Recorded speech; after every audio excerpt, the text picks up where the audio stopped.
to reach the level of having these certain things, you're going to have to live like no one else will. So you can live like no one else can.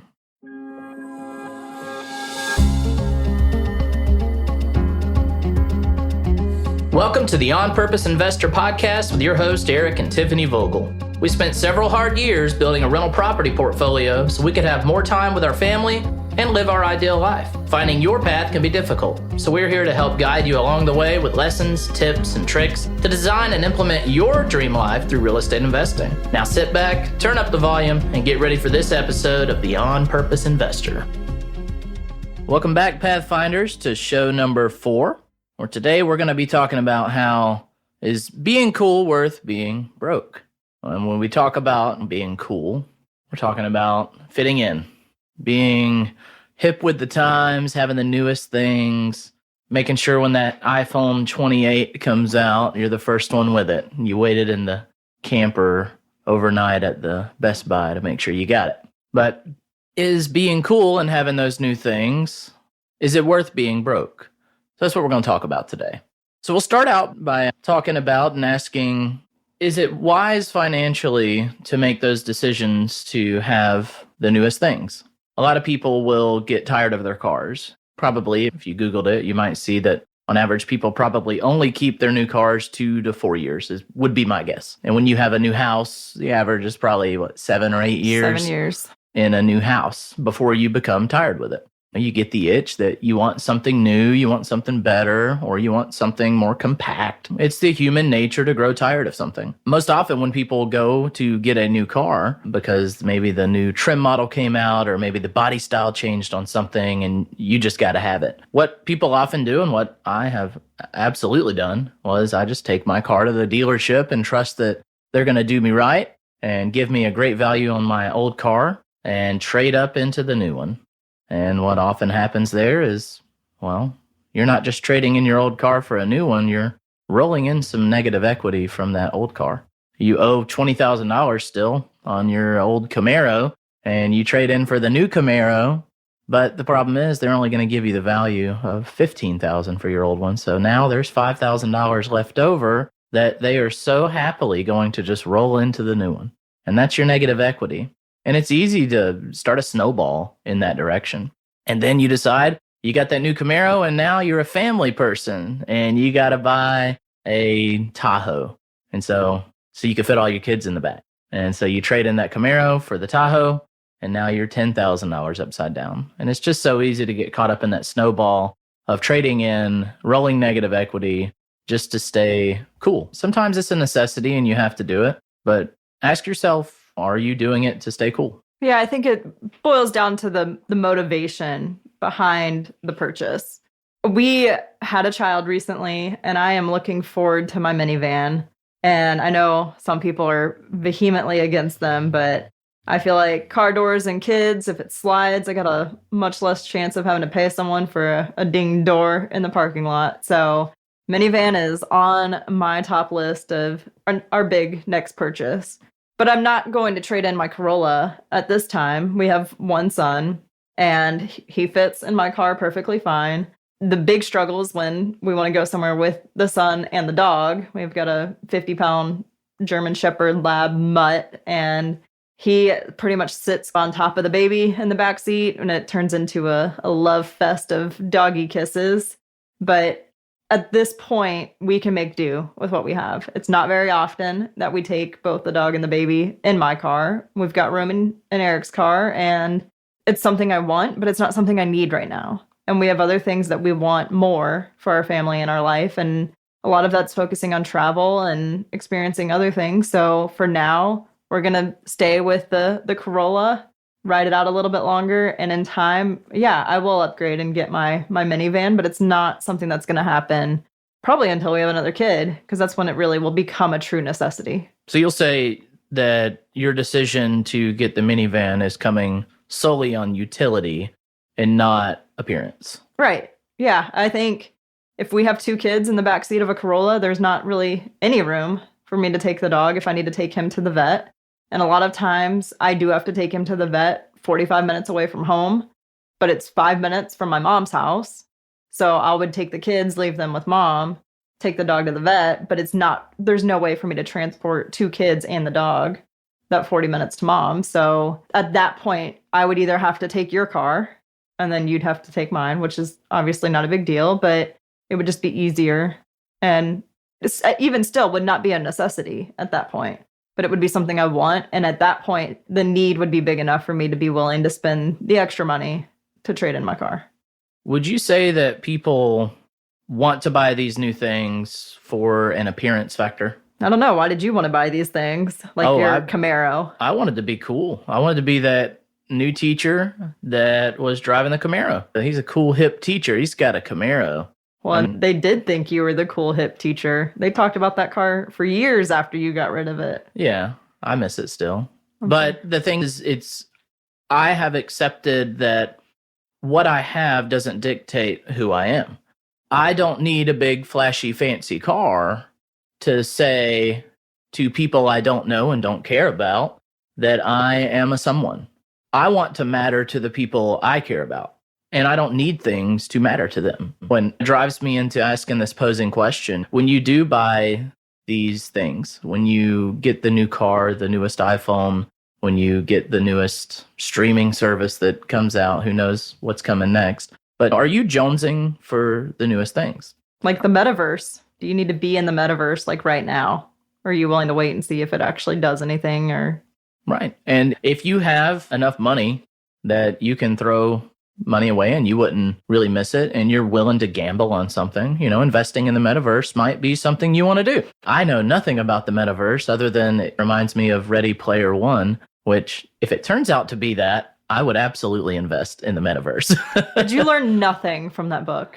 No, I don't think so. Are you jonesing for these newest things, or are you needing them? What I want to talk first about is how to avoid getting trapped in the jonesing system. And here's how I have personally done it. So instead of buying a new truck when I had a truck, I wanted so bad to buy a new truck. All the time I would see the newest Toyota Tundra come out. Oh man, that thing is awesome. I really want that new truck. But my truck was paid off and it was very old and it had a lot of dings and it wasn't as capable as the new ones, but it did what I needed it to do. Its utility was to haul things, to pull trailers, to get things to job sites and whatnot, and it did its job. But I wanted a new one so bad.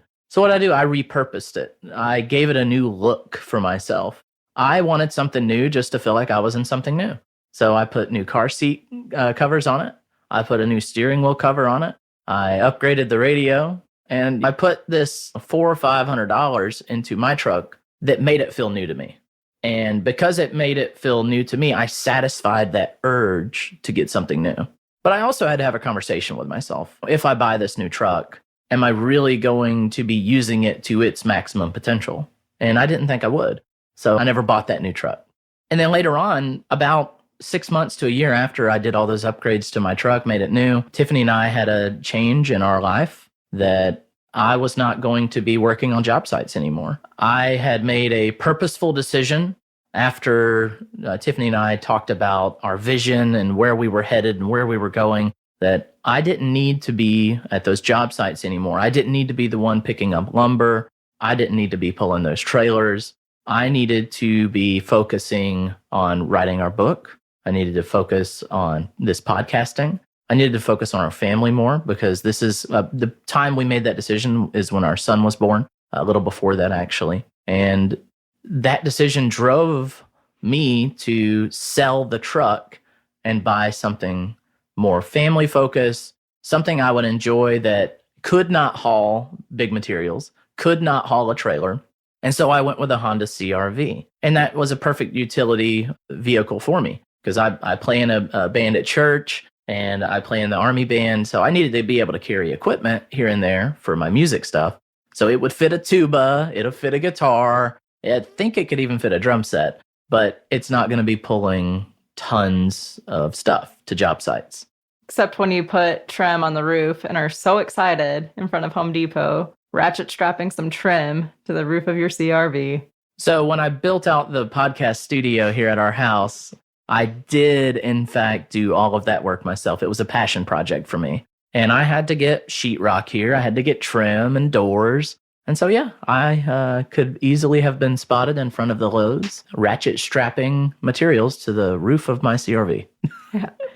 Going back to what you were saying about the shift we had from you really working in the rentals, I want to give a lot of credit to the book Who Not How by Dan Sullivan and Ben Hardy.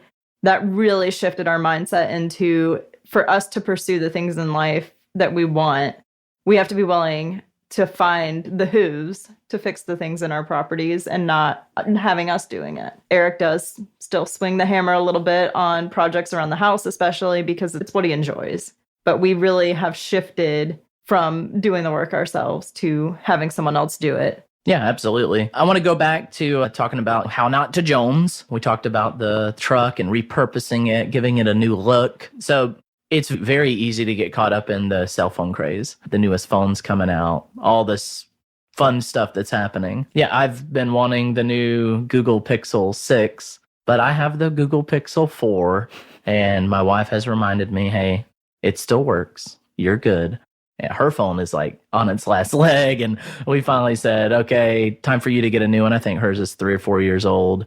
Mine's only 2 years old, so it's only fair that she gets the upgrade to the Google 6, so I'll enjoy it from a distance. But instead of getting those new phones every time one rolls out, ask yourself, is the utility of that item being utilized, and is it functional? So give your phone a new look. Re-image it, repurpose it, do something to make it fun again. So the easiest way you can do that, buy a $25 case, maybe get a new car mount for your phone. Make it do something new, exciting, to repurpose it.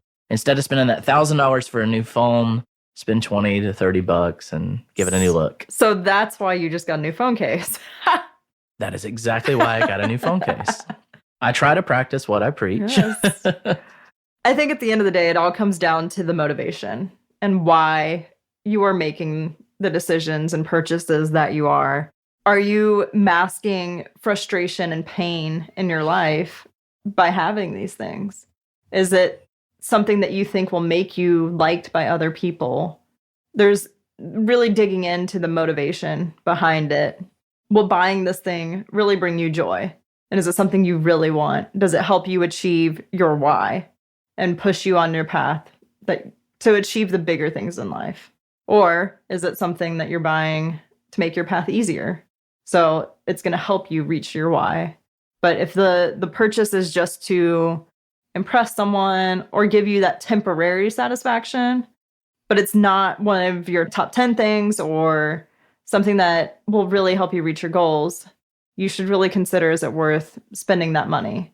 Especially if you're going to wind up going into debt to buy it. So we did some research and found the average credit card balance is $6,200.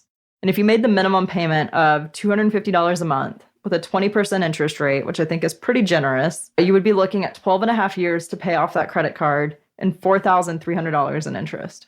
You would pay $4,000 in interest. That is just mind-boggling to me. If you could take that approach and instead save up $250 a month for 2 years, you could have that $6,200 in 2 years. And you wouldn't be paying it off for another 10 and a half years. Yeah, you might not get that thing today, but in 2 years, you'll appreciate it a lot more. You've worked really hard. You'll ensure that the thing you're buying is something you really want, because if you're willing to work and save for 2 years, you're definitely going to want it by then. And you'll save $4,300 in interest. It's just mind-boggling. Well, I mean, I think something Tiffany's not accounting for is the crazy inflation in America right now. So that buying power of $6,200 in 2 years might really be a little less. So go ahead and chunk back another $10 extra each month. Oh my goodness. Going down a rabbit hole. There we go. At the end of the day, being able to save for 2 years versus paying off a debt for 12 and a half years. Yeah, absolutely.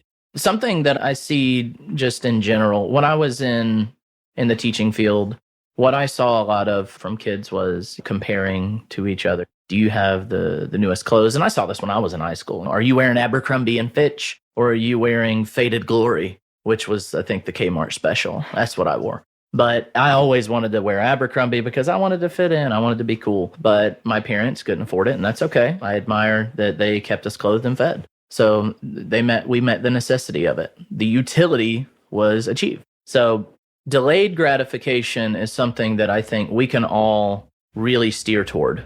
The world of instant gratification that we live in is crippling. When we want to watch a certain show, we just pull up Netflix and turn it on. Long gone are the days that you sit in front of the TV and watch commercials after reruns of the Brady Bunch and other shows just to get to the show that you want to watch. Now it's a world of instant gratification. You Google it, you can YouTube things. Everything we want can be right in front of us without waiting. And we don't work hard for a lot of things like they did in the past. If you think about right now, I've got clothes in the washing machine in the house. In the past, you would have to sit there and scrub and get your hands all wrinkly and nasty washing clothes and then go hang them on the line and wait for them to dry that way. Now I take 2 seconds to throw it in the wash, push a few buttons on the washing machine, throw some soap in, and 30, 45 minutes later, I have clean clothes. And then I throw them in a dryer. And I complain about having to fold the laundry, but the amount of work that we have to put into our day-to-day life has significantly decreased. And we're so used to the ease of some things and having the free time to sit down and watch TV that we just do it. We become absent-minded. We will just sit in front of that TV and watch it. Yeah. So delayed gratification on this item that costs the $6,200, are you going to be able to wait 2 years to have it? What we see in general is that people are so willing to pay insane amounts of money for instant gratification. They want that item now, so they're going to spend that $6,200 now, and they're willing to pay $4,300 over the next 12 years, 10 years to have it. It is insane. And to put it in more realistic terms, a four-wheeler probably costs $6,000. People are willing to go spend that money on that four-wheeler, which they'll probably enjoy for 3 to 4 years and then get tired of it, or it'll break and stop working. But the thing is, they're going to keep paying for that for the next 8 years or so without even either having it or without it working or without them even enjoying it. Most consumer goods don't last. I mean, we talked about cell phones. 2 years is the useful life on a cell phone. They seem to miraculously stop working really well at that 2-year mark. Especially iPhones. I'm not saying anything bad against Apple because I'm recording on an Apple device right now. It's GarageBand. They have great products, but there is these rumors and speculation and conspiracy theories that they upgrade you out of your devices. Right. So let's say you bought that iPhone and that's included in that $6,400 amount. After 2 years, it stops working. So you still have 10 and a half years that you're making payments on it. Just crazy. Just nuts to think. But if you start saving for your phone as soon as you get a new one and put that money away, you would have the money to buy one with cash in that 2-year span. And then you wouldn't have to finance it and pay all that interest and pay for it 10 years after you're not using it. If we can just give delayed gratification a big hug and welcome it into our lives, I think the banks would be sorely upset. We need a delayed gratification Care Bear. Well, we're going to the Great Wolf Lodge and they have a Build-A-Bear workshop. So we'll go build a delayed gratification bear. Be on the lookout for our merch shop coming. Oh, boy. So what do you do to be cool?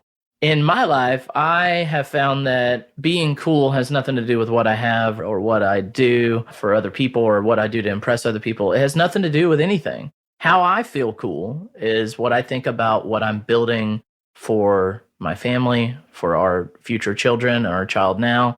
That's what I feel makes me so cool. Because I think all this work that goes into delayed gratification of not having certain things now, it can be painful to not have certain things. It can make your life more difficult to not have this utility item that would make your life a little easier here and there. But that delayed gratification, it can be tough, but I feel like it makes me so cool because it opened up the ability to buy certain things that will grow over the next 30, 40 years. And the things that I'm talking about are like investing in an IRA or investing in a rental or investing in something. That delayed gratification, it goes into your entire life from the span of when you're born, essentially, or when you can start contributing to an IRA or any type of savings account, it's delayed. It's severely delayed. I mean, of course, we're talking 60 something years until you can reap the rewards of those investing. Now, with rentals, the delayed gratification usually comes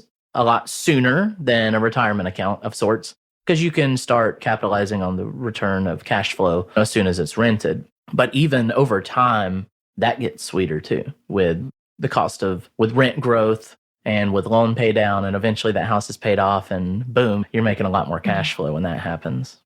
Yeah, I think for us, working hard and delaying gratification and buying a lot of the things that we have wanted. And I mean, for example, your guitar. You had a Walmart special guitar. Oh, come on. It was a Fender CD60 CE, retail of $200 back in 2006.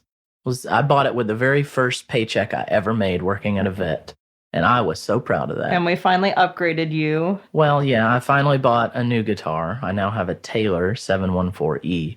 Very proud to have finally overcome the hurdle of delaying that. By waiting, you were able to get the guitar you wanted instead of having to go into a mid-tier. And we are financially able to make the purchase with no questions. And we're able to continue living our lifestyle the way we have, where we're traveling once a month on trips. Mm-hmm. So by you delaying, in that one particular example, delaying the purchase of a guitar while we were investing, we were able to put that money into buying rentals and buying the assets that are now paying for our expenses.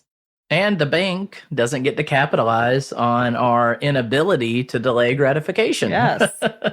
There's a hustle culture out there that gets you to where you want to be and be very cool, in my opinion. I don't know if that matters at all. This hustle culture is what I feel like can make you very cool. Not having certain things for a while you build up your empire and then later reap the rewards of that hustle.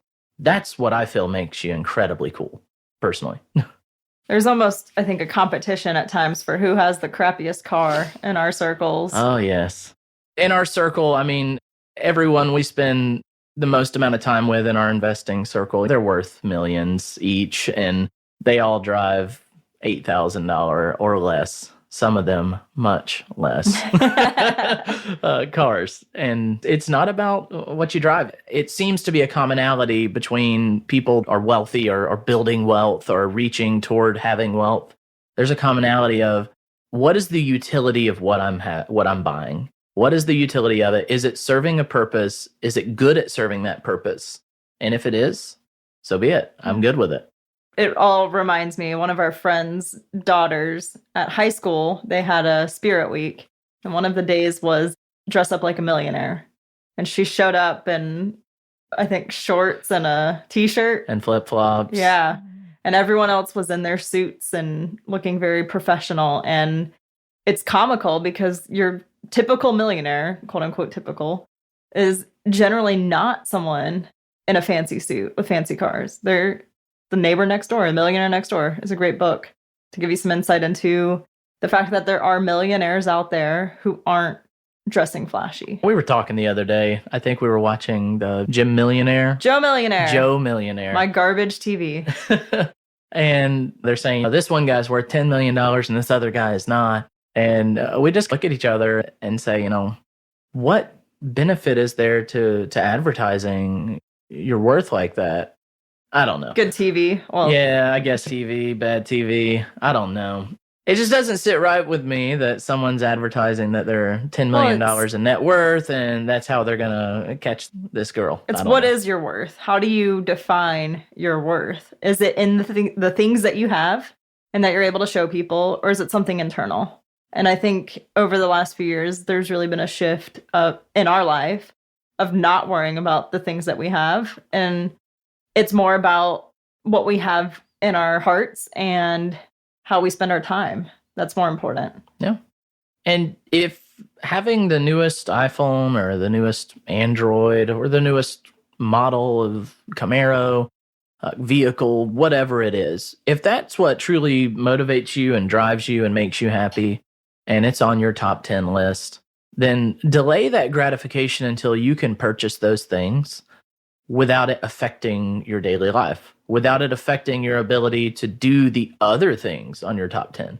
If you want to travel once a month, every month out of the year, but you can't because you have a car note, or you can't because you have this revolving debt or this consumer debt, because you were trying to satisfy this culture of being cool. I think that's where you got to start drawing a line in the sand of what I'm going to push this out. I'm going to be okay with what I have. I'm going to push those things out for a little while I really focus on my top 10.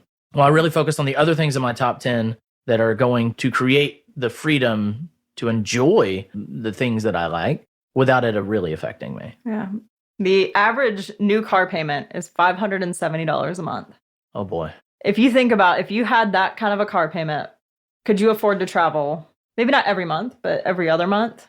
It's really, if travel is your priority, then buying a new car with a $570 monthly payment is not something you should do. Unless you're making $20,000 a month. Right, but we're talking about the typical person. And it's all boils down to your priorities, what makes you happy, and your why. And if buying a new car with that monthly payment aligns with your values and your goals, then by all means, please go purchase the car. But if you're buying it to impress someone or to cover up insecurity or some other deep issue you have, it's not going to help you feel better. It might make you feel good for a few months, or maybe a few years, but most likely that feel-good feeling is going to wear off before you're done paying for whatever that big purchase is. That's right. So I like to think that what you think is cool is probably what your friends think is cool too. What your friends have is probably what you're going to want to have. If all of your friends have the newest Tamagotchi that came out, yeah, that's a throwback. When I was a kid, Tamagotchi was the big hip thing. And everybody had their little Tamagotchis. Yeah, let's explain for the younger people what a Tamagotchi is. Explain it. Tamagotchi was the most soul-sucking effort of a young child's life in the 90s and early 2000s. It was a little held hand game that was about the size of a computer mouse. It was an egg. It was in the shape of an egg. Yeah, the shape of an egg. And it was a pet. And you had to feed it and make sure it was sleeping and take care. It was like having a child. Maybe not quite as bad, but it took a lot of effort to make sure. And then you wake up and it's dead. It's so great. I killed my Tamagotchi. Yeah. Right. But so what I'm saying is if all your friends got the newest Tamagotchi and you're still playing with your old Game Boy and you're stuck on level 10 of Zelda, but everyone's now moved on to Tamagotchi, you're probably going to want Tamagotchi, right? You're going to want it. I feel like this is a terrible example. I think it's great. Replace that whole segment from Tamagotchi to Xbox. And I feel... Okay. Every one of your friends are on Xbox One and you still have Xbox 360. Okay. Does that feel better? Is that what you felt when you got your new Xbox? Yeah, I mean, the thing is, my old Xbox, they upgraded me out of it. I couldn't play anymore. Microsoft got me just like Apple gets. Your circle is going to dictate most often what you feel like is cool. And are the friends in your circle, are they all chasing what each other have? Are they all jonesing for what each other have? Jim Rohn quoted and said, "You are the sum of the 5 people you spend the most time with." Your network, who you spend the most time with, that's who you are most likely going to be like. Yeah. If your circle is spending more time messing around and just going to Walmart and hanging out, or if your circle is all hustling in their day jobs and they watch football on every Saturday and that's what they live for, that's likely what you're going to be living for too. But if your circle is challenging themselves and hustling all the time and working hard to save, or they're working hard to build a business, and they're hustlers and they're focused on becoming the best version of themselves, and they're always doing that, you're likely going to be inspired to do the same. So that's where I think your network becomes your net worth. Because if you're surrounding yourself with people that are hundredaires, you're probably going to end up just being a hundredaire. But if you surround yourself with millionaires, so long as you hang with that crowd and you absorb what that crowd is doing and you do it as well and challenge each other and you allow them to challenge you and you find ways to challenge them, you're going to become a millionaire too. Yeah. So how do you find those friends, those millionaire friends? So the way we found our friends, our newest friends in real estate investing, which have now just become our friends in life, are we went to local meetups. We found one that was at an IHOP, a little pancake house, and some of our closest friends are there, and we're going this week to see them. And we just love going there to see our friends and hearing about what's new in their investing careers and how things are going with them. Yeah. So. I think conferences also, we've made some lifelong friends on a cruise that we did right before COVID happened. Yeah. And we vacation with them. We were supposed to be on a cruise next week with one of them, but unfortunately, the rise of COVID again has put a damper on that. But, dang you, Omicron. But we have built a network through our local meetup initially, and they recommended this cruise that we went on, and then the conferences since then and trainings. And we've really built a network across the US, which makes it really easy to travel when you've got a place to stay in pretty much every state. Yeah, it's fun. But I guess what we're saying is try to find ways to surround yourself with people who are going to influence you to achieve your greatest and aren't in the hustle of trying to buy the latest and greatest and are focused on their goals and getting the most out of life. Right. So just when you come back to this episode, or if you share this episode with other people, is being cool worth being broke? Just a phrase I came up with a couple months ago when we were thinking up ideas. Is it really cool to be broke? Yeah. It wasn't cool for me when I was broke, but I felt good sometimes. I got instant gratification of driving that Camaro. I got instant gratification of having the newest cell phone, of being in a new house, of all these things that brought instant gratification. But it wasn't cool when the buyer's remorse set in. Would you rather have your Camaro and the newest phone and all of those things and still be teaching to pay for all of it? Or would you rather have the time flexibility that you have now and not have the latest and greatest? I will say I really enjoyed teaching. I enjoyed being a teacher. What I didn't enjoy was the time, the chains of time. Right. And so I absolutely loved teaching, and I would have been okay paying for them by using my teaching salary. But what I wasn't okay with was not having that time, flexibility, the time, freedom. So yeah, I get what you're saying. Yeah. I mean, yeah. To add more context, in the month of October, every year, you worked Monday through Friday with your regular teaching, practice for 2 or 3 hours, probably 4 or 5 by the time you set up and tear down, every afternoon. Friday night games, Saturday. Sometimes we'd get home Friday night at 2 a.m. and be out at a competition rolling out of the high school at 7 a.m. and then get home at 11, 12 that night. So you had one day off that entire month. Right. So trading that life for the life you have now, but for a period we weren't able to buy the things that we wanted to buy immediately. We had to delay our gratification while we hustled. Right. But while we now, gave up a lot. Because we threw every penny into our business. Everything. And now we're able to reap the rewards of that and buy the nice tailor-made guitar. Mm-hmm. And it doesn't have any impact on our life. It was just a fun purchase. Right. But it took 4 years of insane hustle, of sacrifice, of not having. And it might be 10 years. I don't know what the timeline might be for you, but investing in yourself now can give you the ability to live a very rich and maybe frivolous life in the future. It just takes years it may not take years, but it just takes a period of time of sacrificing, not having the newest things, of not doing what everyone else is doing. Right. There's a great quote. Everyone says that Dave Ramsey said it first, but who really knows who said it first? But to live the life that no one else can, like the circle of your friends, to live a life that no one else can, you'll have to live no one else will. So, I mean, there's multiple ways you can say that. To steal another Dave Ramsey quote, we buy things we don't need with money we don't have to impress people we don't like. Yeah. I think that boils down to making sure the purchase is aligned with your values and your why. And your personal vision. Yeah. Right. And to reach the level of having these certain things, you're going to have to live like no one else will. So you can live like no one else can. Thanks, y'all, for hanging out with us and listening to us talk about, is being cool worth being broke? How can you take the time you spent with us and make it worthwhile? Is it creating a savings plan for your next big purchase? Finding a meetup to grow your network? Or something else? Don't let the time you just invested go to waste. You only get one life, so live it purposefully. That's all we have for you today. See you next time.